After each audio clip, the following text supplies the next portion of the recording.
বয়স 40 পেরিয়েছে, সংসারের দায় দায়িত্ব থেকে একটু অবসর পেয়েছেন। হারিয়ে যাওয়া শখগুলো, ইচ্ছেগুলো ছিল, যেগুলো সন্তানের পড়াশোনা, পরিবারের কাজকর্মের ফাঁকে করে উঠতে পারেননি, সেগুলো এখন ভাবছেন যে আমি পূরণ করব। ভাবছেন নিজের একটা ব্যবসা স্টার্ট করে নিজের একটা পরিচয় তৈরি করবেন। যে কাজটা করতে চাইছেন, কোনো দিকে না তাকিয়ে, কারোর কথা না শুনে সেটা শুরু করে দিন। বয়স 40 পেরিয়েছে, আপনি কি আর 5 জনের মতন মহিলা? সংসারের দায় দায়িত্ব থেকে একটু অবসর পেয়েছেন, ভাবছেন নতুন কিছু একটা শুরু করবেন, কিন্তু না, পারছেন না। বাড়িতে সকলের মত পাচ্ছেন না। তাহলে কি করবেন? বাকি জীবনটা এভাবেই কাটিয়ে দেবেন?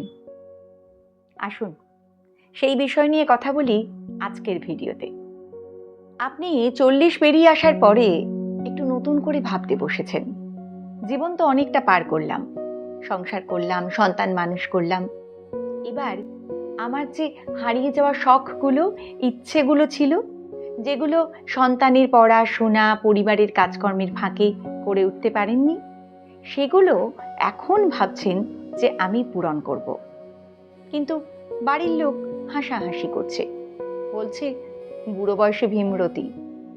ধরুন মেয়ের নাচের ক্লাসে একসঙ্গে জয়েন করবেন ভেবেছেন, বাবা মেয়ে দুজনেই প্রচণ্ড হাসাহাসি করছে, তাচ্ছিল্যের কথা বলছে, আপনি কষ্ট পাচ্ছেন।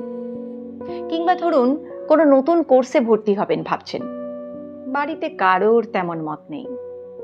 অথবা ভাবছেন নিজের একটা ব্যবসা স্টার্ট করে নিজের একটা পরিচয় তৈরি করবেন, কিন্তু সব কিছুতেই আপনি পরিবারের সকলের কাছ থেকে একটা অন্যরকম ব্যবহার পাচ্ছেন, যেটাতে আপনি কষ্ট পাচ্ছেন। তাই ভেবে নিয়েছেন যে না, হে জীবনে আর কিছু হবে না। না, এই ভুলটা কিন্তু একেবারেই করবেন না।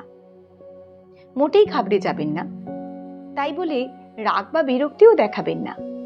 যে কাজটা করতে চাইছেন, কোনো দিকে না তাকিয়ে, কারোর কথা না শুনে সেটা শুরু করে দিন।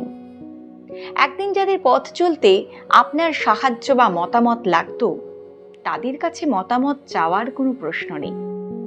হাসি ব্যঙ্গ উপেক্ষা করে এগিয়ে যান। এই পৃথিবীতে আপনি যখন একা এসেছিলেন, আপনাকে যেতেও তো একাই হবে। তাই নিজের যা কিছু কাজ, সেটা নিজেকে একাই সামলাতে হবে। সবসময় পরিবারের সকলে আপনাকে সাহায্য করতে এগিয়ে আসবে, এই ভাবনাটা না রাখাই ভালো। কারণ সত্যি এটাই আপনার আসল সময়। এতদিন তাদের পছন্দকে আপনি গুরুত্ব দিয়ে এসেছেন, তাদের সময় মতো নিজের জীবনের ছুটি সাজিয়েছিলেন। আত্মতার প্রয়োজন নেই, তবুও তারা চায় না তাদের একমাত্র নির্ভর করার মানুষটি অন্য কিছুতে জড়িয়ে পড়ুক। এর মধ্যে কিন্তু তাদের কোনো খারাপ অভিব্যক্তি নেই।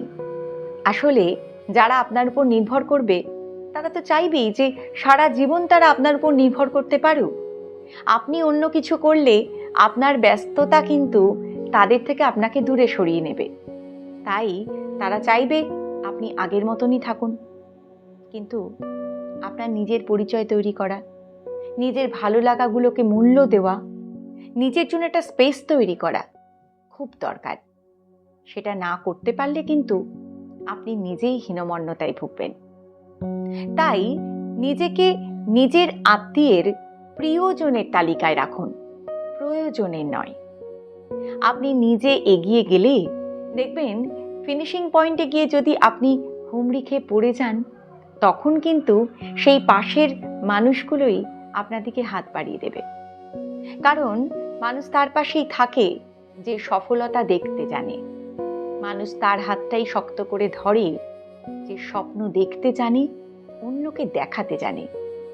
আসুন না, এতদিন আপনি যাদের স্বপ্ন দেখতে শিখিয়েছেন, তারা আপনার স্বপ্ন দেখার সঙ্গে সঙ্গী হতে পারছে কিনা আরও একবার দেখে নিতে।